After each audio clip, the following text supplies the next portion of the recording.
நம்ம இப்போ ப்ராட்பேண்டிங் பற்றி பார்க்க போகிறோம். ப்ராட்பேண்டிங் ஒரு காம்பன்சேஷன் அப்ரோச். இது சிமிலர் டைப் ஆஃப் ஜாபை கன்சாலிடேட் பண்ணி அதை சிங்கிள் பே பேண்டு கீழே கொண்டு வராங்க. எக்ஸாம்பிள் பார்க்கலாம்.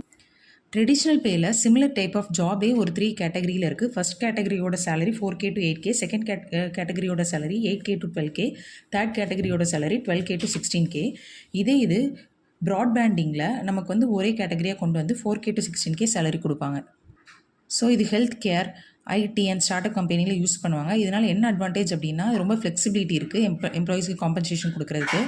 அண்ட் எம்ப்ளாயியை வந்து நியூ ஸ்கில் கற்றுக்கிறதுக்கு மோட்டிவேட் பண்ணுது. அப்புறம் பேயை வந்து அடிக்கடி வந்து ரீஸ்கெடியூல் பண்ணணும் அப்படின்னு எந்த அவசியமே இல்லை. ரொம்ப டிரான்ஸ்பரண்ட்டாக இருக்குது.